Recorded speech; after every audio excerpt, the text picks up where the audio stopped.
बाद एक बार फिर से आप सभी का स्वागत है। नमस्कार, मैं हूं रत्ना और आप देख रहे हैं केकेडी न्यूज। शांतिपूर्ण, निष्पक्ष और त्रुटि रहित मतगणना के लिए तैयारियां पूरी कर ली गई हैं। बता दें, नवदीप प्रियड़वा मुख्य निर्वाचन अधिकारी ने प्रेस कॉन्फ्रेंस कर जानकारी दी है। लोकसभा सामान्य निर्वाचन की मतगणना 4 जून को सुबह 8 बजे से शुरू हो जाएगी। मतगणना प्रदेश के 75 जनपदों में 81 मतगणना केंद्रों पर की जाएगी। वहीं आगरा, मेरठ, आजमगढ़, देवरिया, सीतापुर, कुशीनगर जनपद में मतगणना 2-2 केंद्रों पर होनी है। वहीं पोस्टल बैलेट की मतगणना आरओ मुख्यालय जनपद के मतगणना स्थल में की जाएगी।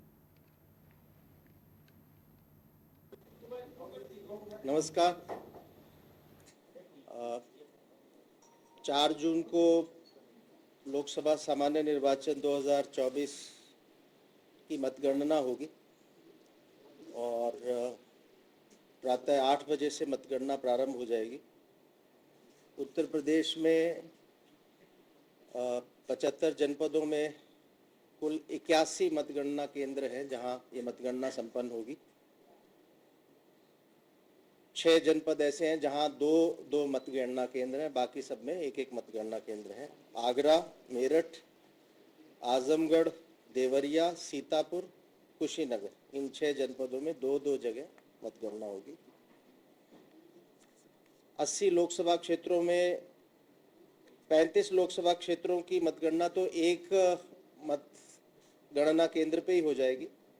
37 लोकसभा क्षेत्र ऐसे हैं जिनकी 2 मतगणना केंद्रों में होगी, जो 2 अन्य अलग अलग जनपदों में स्थित हैं, और 8 लोकसभा क्षेत्र ऐसे हैं जिनकी मतगणना 3 जनपदों में होगी। उनकी असेंबली सेगमेंट्स 3 जनपदों में फैली हुई हैं, तो 3 जगह उनकी मतगणना होगी। पोस्टल बैलेट की मतगणना जो रिटर्निंग ऑफिसर है उसके मुख्यालय पे होगी। उस पार्लियामेंट्री कॉन्स्टिट्यूंसी के जो रिटर्निंग ऑफिसर, उनके मुख्यालय पे जो मतगणना केंद्र है वहाँ पोस्टल बैलेट्स की गणना होगी। यानी हर पार्लियामेंट्री कॉन्स्टिट्यूंसी में केवल एक जगह पोस्टल बैलेट की मतगणना होगी। मतगणना विधानसभा क्षेत्रवार होगी। तो कुल हमारे 403 विधानसभा क्षेत्र हैं उत्तर प्रदेश में। सो प्रत्येक विधानसभा क्षेत्र में एक एआरओ जिम्मेवार रखे गए हैं जो सेपरेट हॉल में उसकी मतगणना करेंगे, उस असेंबली सेगमेंट की, उस विधानसभा क्षेत्र की। और उसके बाद एक लोकसभा में 5 या 6 विधानसभा क्षेत्र शामिल हैं, उनका टोटल करके उस पार्लियामेंट्री कॉन्स्टिट्यूंसी की टोटल जो मतगणना संपन्न होगी। उत्तर प्रदेश में 12 गाजियाबाद लोकसभा क्षेत्र में एक विधानसभा है 55 साहिबाबाद, जिसमें पोलिंग स्टेशंस 1127 है, सबसे ज़्यादा पोलिंग स्टेशन है। और इसकी अधिकता होने के कारण यहाँ 2 हॉल्स में गणना होगी। एक हॉल में 14 और दूसरे में 14, कुल 28 टेबल्स पे पैरेलल ईवीएम्स की गणना होगी। और इतना 28 टेबल लगाने के बाद भी कुल 41 राउंड्स में जाके इसकी मतगणना संपन्न होगी। मतगणना पे सतत दृष्टि रखने के लिए भारत निर्वाचन आयोग ने सामान्य प्रेक्षकों के अलावा भी अतिरिक्त प्रेक्षक नियुक्त किए हैं। वैसे हमारे यहाँ 80 लोकसभा क्षेत्र हैं तो 80 सामान्य प्रेक्षक हैं, लेकिन ये निर्णय लिया गया कि एक प्रेक्षक अधिक से अधिक 3 विधानसभा क्षेत्रों को ही देखे, यानी 3 हॉल में उसको आना जाना हो। इसके दृष्टिगत अतिरिक्त प्रेक्षक नियुक्त किए गए और इस समय उत्तर प्रदेश में 179 प्रेक्षक हैं जो काउंटिंग पे नज़र रखेंगे। 15 प्रेक्षकों को एक एक विधानसभा क्षेत्र दिया गया है। 104 प्रेक्षकों को 2-2 विधानसभा क्षेत्र आवंटित है और 60 प्रेक्षक ऐसे हैं जिनको 3-3 विधानसभा क्षेत्र आवंटित किए गए हैं। 80 लोकसभा क्षेत्रों में 80 रिटर्निंग ऑफिसर्स हैं और उनके साथ 1581 सहायक रिटर्निंग ऑफिसर एआरओस तैनात किए गए हैं। 403 एआरओस तो विधानसभा वार पहले से ही उनके साथ तैनात थे। 1178 अतिरिक्त एआरओस तैनात किए गए हैं और इसका कारण है कि जो बड़ी संख्या में जो पोस्टल बैलेट्स होते हैं उनकी गणना होती है और एक टेबल पे अधिक से अधिक 500 पोस्टल बैलेट्स की गणना की जाए। इस हिसाब से जो 5 विधानसभा क्षेत्रों के अलग अलग हॉल होंगे एक लोकसभा में, 5 या 6, उसके अलावा एक अन्य हॉल तय किया गया जिसमें पोस्टल बैलेट्स की गणना होगी। और उदाहरण के लिए अगर किसी लोकसभा क्षेत्र में 4000 पोस्टल बैलेट हैं तो 500 के हिसाब से वहाँ 8 टेबल लगेंगे। हर टेबल पे एक पृथक एआरओ होगा। इसके अलावा जो सर्विस वोटर्स होते हैं, सैन्य सेवाओं में कार्यरत हमारे वोटर्स, उनको इलेक्ट्रॉनिकली पोस्टल बैलेट ट्रांसमिट किए गए हैं और वापसी वो डाक के माध्यम से आते हैं। उनको काउंट करने से पहले उनके ऊपर क्यूआर कोड होता है, उसको प्री काउंटिंग में उसको क्यूआर कोड को स्कैन वगैरह किया जाता है, प्री काउंटिंग प्रोसीजर इसको बोलते हैं। वो भी इस प्रकार से किया गया कि एक टेबल पे 200 से अधिक पोस्टल बैलेट सर्विस वोटर वाले ना रहें, और उस हिसाब से जो अलग टेबल लगेंगे, 10 टेबल पे एक एआरओ प्री काउंटिंग के लिए लगेगा। और पैरेलल पोस्टल बैलेट्स, यानी जो पोस्टल बैलेट्स सर्विस वोटर्स के हैं इलेक्ट्रॉनिकली ट्रांसमिट, उनकी तो स्कैनिंग चलेगी 8 बजे से, इस हिसाब से कि प्रत्येक टेबल पे 200 इलेक्ट्रॉनिकली ट्रांसमिटेड पोस्टल बैलेट हों। और उसके साथ ही साथ पैरेलली जितने पोस्टल बैलेट हमारे कर्मचारियों ने जो वोट डाले वोटर फैसिलिटेशन सेंटर में, वो, और जो एब्सेंटी वोटर्स हैं जिनको घरों में जाके वोट डलवाए गए, जिसमें 85 वर्ष से अधिक आयु के मतदाता, पीपल विद फिजिकल डिसेबिलिटीज़ वाले हमारे मतदाता, और एसेंशियल सर्विसेज में जो लगे हुए मतदाता, जिनको एब्सेंटी वोटर्स कहा जाता है, इनके पोस्टल बैलेट्स ऑलरेडी पड़ चुके हैं, उनकी संख्या फिक्स है, उनका पोस्टल बैलेट गिना जाएगा। और पैरेलली जो सर्विस वोटर्स के आए हैं उनको प्री काउंटिंग यानी स्कैनिंग की जाएगी। इसके अलावा हमारे 4 विधानसभा क्षेत्रों में बाय पोल भी हुआ है। इनकी मतगणना के लिए 4 रिटर्निंग ऑफिसर हैं और 26 इनके साथ सहायक रिटर्निंग ऑफिसर हैं जो पैरेलल इनकी मतगणना कराएंगे लोकसभा क्षेत्रों के अलावा। यानी लखनऊ लोकसभा में अगर लखनऊ ईस्ट है तो लखनऊ ईस्ट का जो काउंटिंग है लोकसभा की वो अलग हॉल में होगी, और उसमें जो बाईपोल में विधानसभा के लिए होगा वो अलग हॉल में होगी। दोनों में अलग अलग एआरओ, यहाँ तो एआरओ होंगे लोकसभा में, और विधानसभा के लिए अलग से आरओ तैनात किए गए। सारी जो मतगणना की कार्रवाई और उसके बाद जो सीलिंग वगैरह होगा उसका सीसीटीवी से रिकॉर्डिंग होगा। इस निर्वाचन में हमारे पास कुल 851 प्रत्याशी हैं, 771 पुरुष और 80 महिला। सबसे ज़्यादा 28 प्रत्याशी 70 घोसी लोकसभा क्षेत्र में हैं, सबसे कम 4 57 कैसरगंज में है।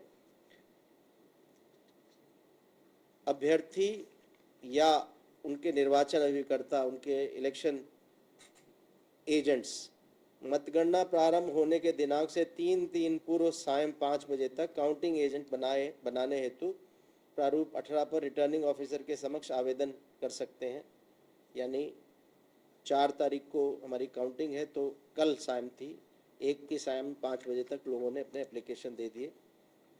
मतगणना एजेंट्स कौन हो सकता है, इसके बारे में कुछ लोगों को कन्फ्यूजन रहता है। वो सभी कैंडिडेट्स को तो क्लियर किया गया है, इसमें कोई योग्यता निर्धारित नहीं है। 18 वर्ष से अधिक का कोई भी व्यक्ति बनाया जा सकता है। कुछ को बार है, जैसे केंद्र राज्य सरकार के मंत्री परिषद के सदस्य, सांसद, विधायक, मेयर, नगर पालिका परिषद, नगर पंचायत के अध्यक्ष, इनको काउंटिंग एजेंट बनाने पर प्रतिबंध है।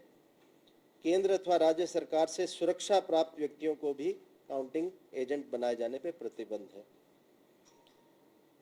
ग्राम प्रधान, सरपंच, पंचायत सदस्य और सभासद, इनको बनाया जा सकता है, इन पे कोई प्रतिबंध नहीं है।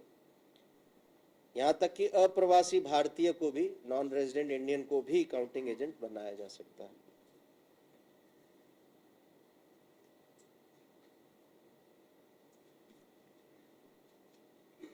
ये जो मैं बता रहा था ईटीपीबीएस की प्री स्कैनिंग या प्री काउंटिंग होगी और पोस्टल बैलेट की काउंटिंग होगी, तो कुल मिला के उत्तर प्रदेश में 871 टेबल पे स्कैनिंग का काम होगा। प्रत्येक लोकसभा क्षेत्रवार अलग अलग संख्या तय की गई है इस मानक से कि एक टेबल पे 200 से ज़्यादा स्कैनिंग ना करनी पड़े, जिससे समय से वो कार्रवाई पूरी हो जाए। इसी तरह पोस्टल बैलेट की काउंटिंग के लिए 794 टेबल्स पे गणना होगी और टेबलों की संख्या इस हिसाब से निर्धारित की गई है कि एक लोकसभा क्षेत्र में एक टेबल पे 500 से अधिक पोस्टल बैलेट की गणना ना की जाए। और ये प्लान, इस प्लान के हिसाब से लगभग अंदाजन है कि सबसे देर जहां पोस्टल बैलेट की गणना समाप्त होगी वो भी लगभग 1:30-2 बजे तक, 1 से 2 बजे के बीच में हो जाएगी। और कुछ ऐसे लोकसभा क्षेत्र हैं जहां 8 बजे से शुरू होगी मतगणना और 2 घंटे के अंदर समाप्त हो जाएगी पोस्टल बैलेट। एक चीज़ मैं बताना चाहूँगा कि काफ़ी बार चैनल्स पे सुबह, और ये भ्रांति काफ़ी लोगों को रहती है कि पोस्टल बैलेट की मतगणना सबसे पहले शुरू होती है। ये तो सही है। अगर हम लोकसभा की बात करें तो 5 अगर विधानसभाएं हैं तो जहां आरओ बैठते हैं वहां मशीन की गणना, ईवीएम की गणना पोस्टल बैलेट की गणना से आधे घंटे बाद शुरू होती है। बाकी क्षेत्रों में जहां पोस्टल बैलेट नहीं है वहां 8 बजे से ही ईवीएम की गणना शुरू हो जाती है। पोस्टल बैलेट की गणना तो 8 बजे शुरू होती है, लेकिन सबसे पहला स्टेप उसमें वैलिड और इनवैलिड एक पोस्टल बैलेट को चेक करके किया जाता है। उसमें भी काफ़ी समय लग जाता है, तो लगभग 1.5-2 घंटे वैलिड इनवैलिड में ही लग जाता है अगर ठीक ठाक एवरेज भी पोस्टल बैलेट्स हों। सो इसलिए जो सुबह सुबह रुझान आते हैं 8:30, 8:45, 9, काफ़ी लोग इसको बताते हैं कि पोस्टल बैलेट्स की गणना के रुझान आए हैं, तो ये स्पष्ट करना चाहूँगा कि वो रुझान मशीनों के ही आते हैं। क्योंकि पोस्टल बैलेट की गणना तो मैंने बताया कि 12 बजे से लेकर 2 बजे तक चलेगा, तब पता लगता है किसी पीसी में कि पोस्टल बैलेट्स का रिजल्ट क्या आया। हालांकि प्रारंभ 8 बजे से ही हो जाती। मतगणना स्थल की सुरक्षा हेतु त्रिस्तरीय सुरक्षा व्यवस्था की गई है। प्रथम स्तर की सुरक्षा मतगणना स्थल से 100 मीटर की परिधि पे होगी, जहां लोकल पुलिस तैनात होगी। दूसरे लेवल की, और इस 100 मीटर के बाद इसको नो पेडेस्ट्रियन जोन कहा जाता है, यानी कोई भी व्हीकल, कोई भी वाहन 100 मीटर की परिधि के अंदर नहीं जाने दिया जाएगा, बाहर ही रोक दिया जाएगा, उसके बाद चल के जाना होगा। दूसरा जो स्तर की सुरक्षा है मतगणना स्थल के गेट पे रहती है। अगर मंडी स्थल है या कोई इंस्टीट्यूशन, उसके गेट पे जहां फ्रिस्किंग भी होती है, जिसमें मोबाइल फ़ोन और इस तरह की चीज़ें, कोई गैजेट्स, रिकॉर्डिंग गैजेट्स, ये सब अलाउड नहीं है, वो फ्रिस्किंग होती है। और तीसरे स्तर की जो जहां काउंटिंग हॉल के बाहर, वहां सेंट्रल आर्म्ड पुलिस फोर्सेस, केंद्रीय सुरक्षा बल के जवान रहते हैं। मतगणना स्थल परिसर में मीडिया सेंटर स्थापित किया जाना है हर मतगणना स्थल पे, जिसमें सूचना विभाग से एक अधिकारी इसका प्रभारी रहेगा। और आरओ द्वारा नियुक्त अधिकारियों द्वारा समय समय पर छोटे समूह में मीडिया के साथियों को कुछ समय के लिए मतगणना हॉल के अंदर का भ्रमण कराया जाएगा। मतगणना हॉल के भीतर भारत निर्वाचन आयोग से जारी मीडिया पास धारक मीडिया के साथी ही जा सकते हैं, और एक कैमरा जो बिना स्टैंड का, इसको ले जाने की अनुमति होगी। और वहाँ आरओ जिस स्थल तक मार्क कर देंगे वहाँ तक जो अधिकारी इस काम के लिए डिप्यूट किए गए हैं वो मीडिया के साथियों को ले जाएंगे। मीडिया के साथियों को मीडिया के सेंटर पर, जहाँ मीडिया सेंटर है वहाँ पे मोबाइल प्रयोग किए जाने की अनुमति रहेगी। इसलिए जब फ्रिस्किंग होगा बीच वाले पेरीमीटर पे, तो वहाँ ये निर्देश है कि जिला निर्वाचन अधिकारियों की, कर्मचारियों की ड्यूटी लगाएंगे, जिससे जो मोबाइल फ़ोन्स हैं इनको सुरक्षित रख के मीडिया के कम्युनिकेशन रूम में पहुंचाया जाएगा। और वहाँ जब मीडिया के साथी होंगे तो वहाँ से मोबाइल पे बात कर सकते हैं। प्रत्येक मतगणना स्थल पे एक पब्लिक कम्युनिकेशन कक्ष भी स्थापित किया जा रहा है, जहाँ पर प्रत्याशी और उसका एजेंट आवश्यकता पड़ने पर मोबाइल फ़ोन का प्रयोग कर सकते हैं, और वहाँ भी फ़ोन को सुरक्षित रखे जाने की व्यवस्था की गई है। प्रत्याशी, उनके अभिकर्ता, मतगणना में लगे कार्मिक, अन्य कर्मचारियों के लिए स्वच्छ शीतल पेयजल, शौचालय की पर्याप्त व्यवस्था सुचारू रूप से किए जाने के निर्देश सभी जिला निर्वाचन अधिकारियों को दे दिए गए हैं और अंदर ही पेमेंट बेसिस पे खान पान और चाय आदि की व्यवस्था रहे, ताकि उस किसी कार्य के लिए बाहर जाने की आवश्यकता न पड़े।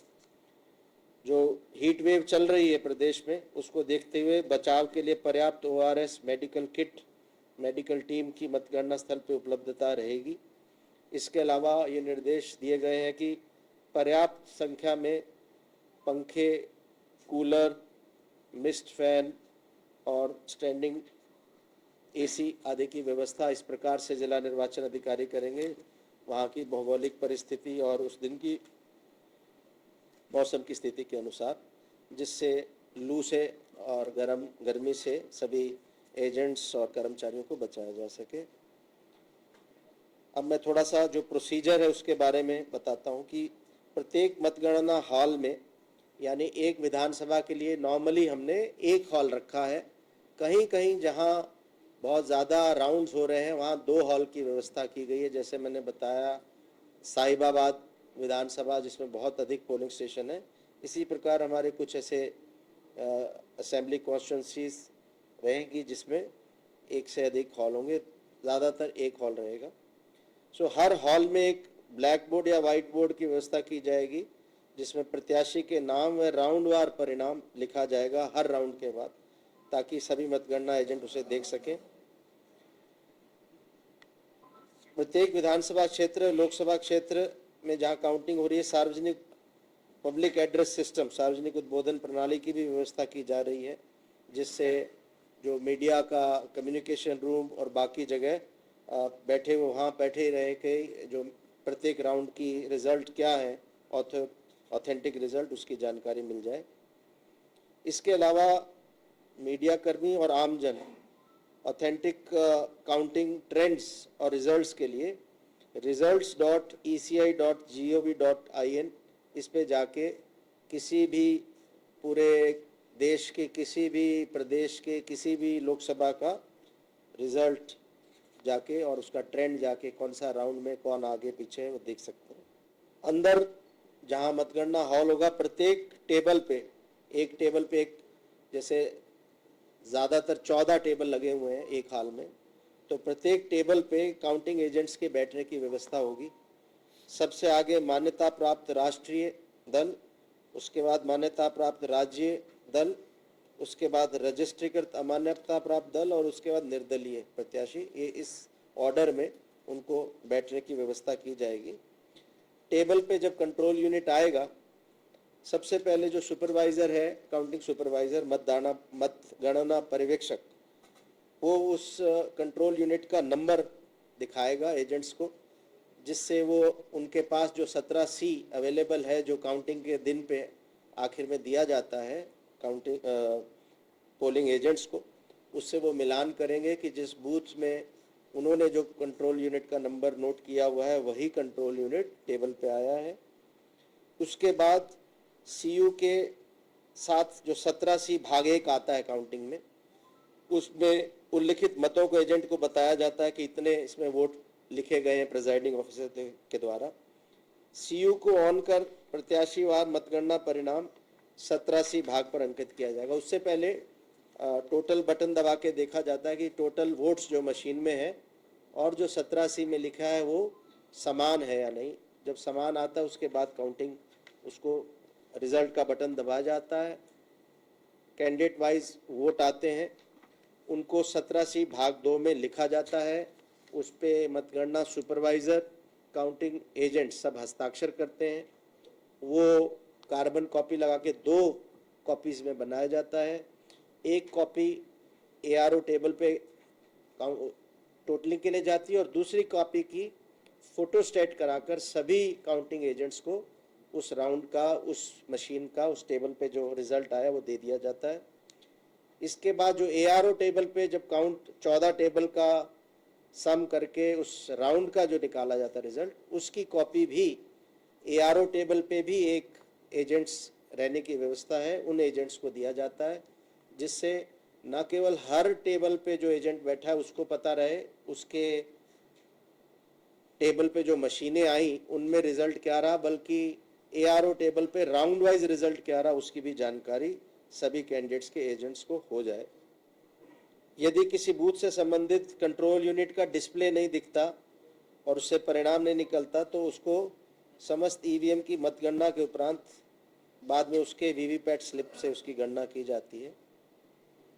यदि किसी कारण से किसी बूथ में मॉक पोल के मतों को नहीं हटाया गया है तो ऐसे में CU से मतगणना नहीं करके उसको RO की अभिरक्षा में रखा जाता है वहीं, और सारी मतगणना जब कंप्लीट होती है तो हार जीत का अंतर यदि इतना अधिक है कि उस बूथ की गणना से कोई फर्क नहीं पड़ता तो उसकी गणना नहीं होती, और यदि हार जीत का अंतर उस संख्या से कम है तो फिर मॉक पोल सर्टिफिकेट में जितने वोट्स जिस कैंडिडेट्स को लिखे बताए गए हैं वीवीपैट स्लिप्स की गणना करके उतना उनका माइनस करके वो रिजल्ट उसका उस बूथ का भी तैयार किया जाता है।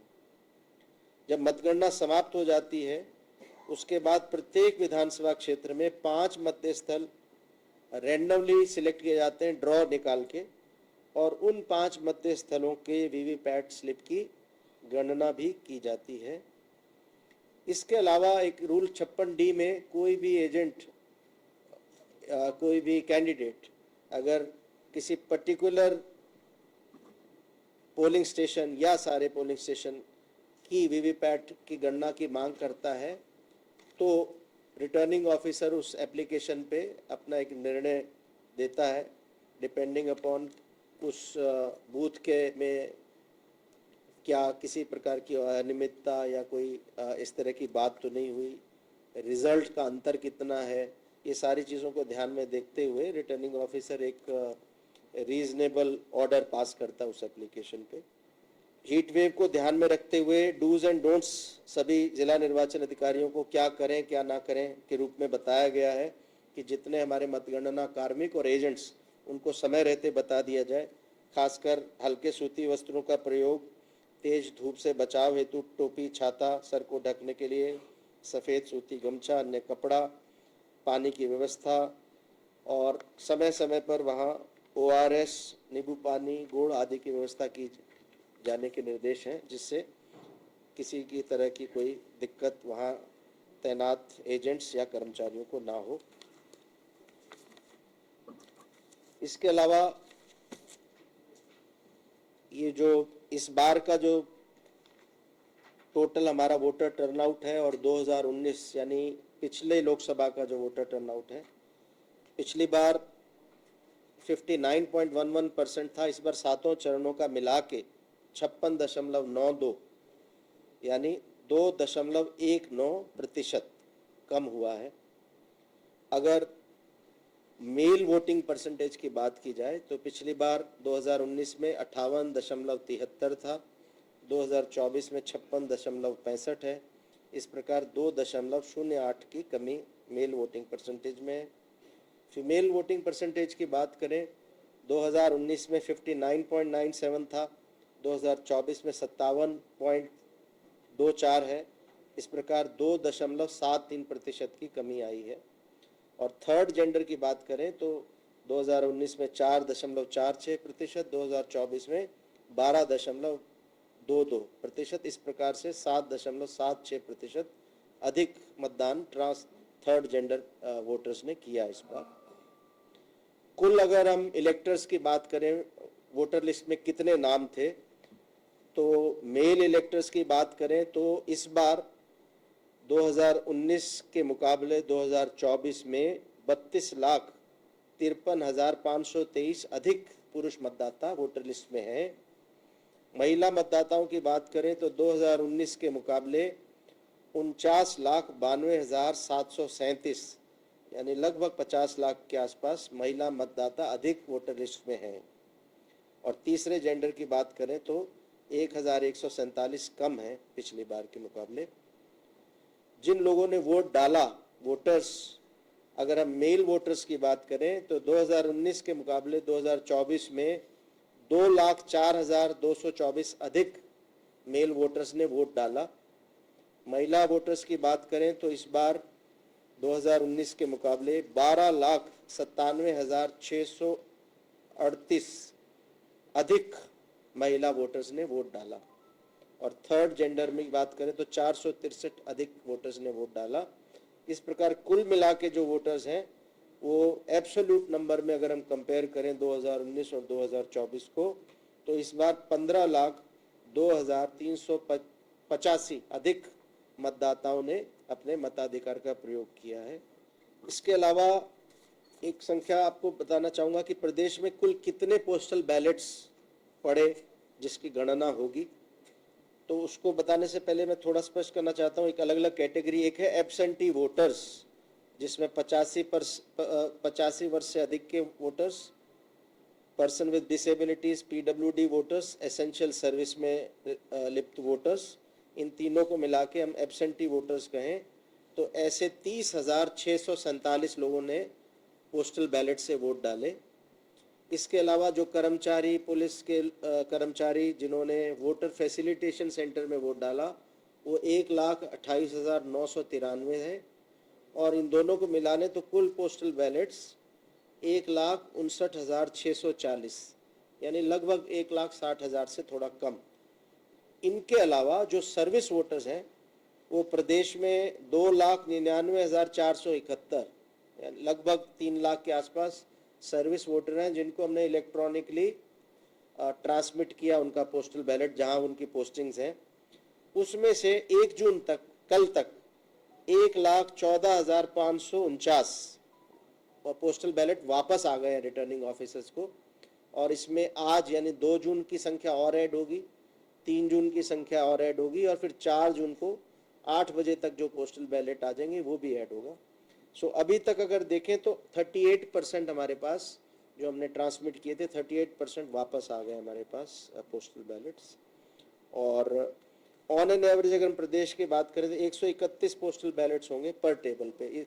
सो इस बार हमने काफ़ी बड़ी संख्या में टेबल्स बढ़ाए हैं जिससे पोस्टल बैलेट्स की मतगणना समय से समाप्त हो सके, और इस प्रकार एक ये भी प्रयास किया कि जहाँ भी उपलब्धता थी जगह की काउंटिंग सेंटर्स में, वहाँ हमने टेबल्स की संख्या इस प्रकार बढ़ाई है कि हमारे सबसे ज़्यादा 41 राउंड्स है साहिबाबाद में, उसको छोड़ के लगभग 35-36 के आसपास राउंड्स मैक्सिमम होंगे हमारे। तो उसमें हमें उम्मीद है कि 4-5 बजे तक मोटा मोटी आ जाएगा। हालांकि रिजल्ट्स के जो ऑफिशियली अनाउंसमेंट, जब तक वीवीपैट स्लिप्स की गणना नहीं हो जाती, और वीवीपैट स्लिप्स की गणना में नियम ये है कि अगर 5 रैंडमली सिलेक्टेड वीवीपैट्स को हमने गणना करनी है तो वो सीक्वेंशली करनी है। आरओ को अपने सामने, ऑब्जर्वर को अपने सामने वीवीपैट बूथ में करनी है। सो पहले एक वीवीपैट की गणना करेंगे, वो ख़त्म होगी तो दूसरी करेंगे।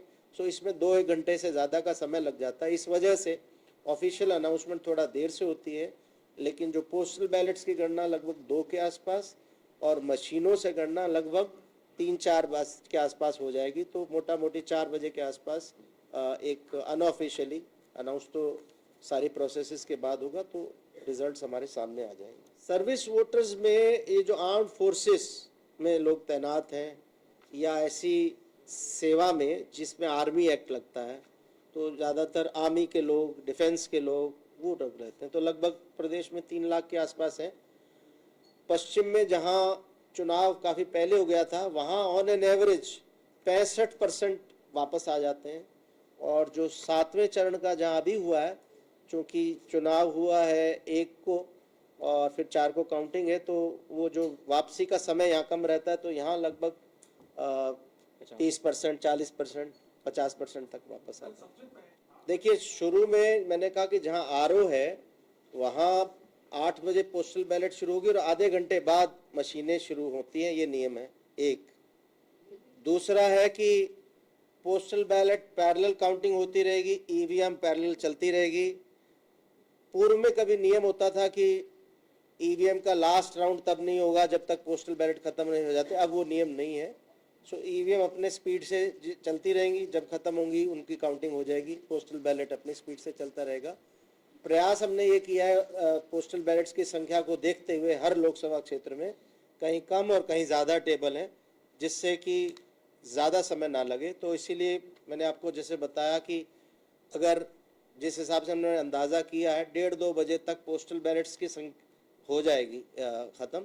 और जहाँ ज़्यादा राउंड है ईवीएम वो भी 4-1 बजे तक हमारे, जैसे 41 राउंड कहीं हैं, वो भी कंप्लीट हो जाएगी। ये मैंने आपको थोड़ा कंजर्वेटिव एस्टिमेट दिया है, हो सकता है इससे पहले भी हो जाए।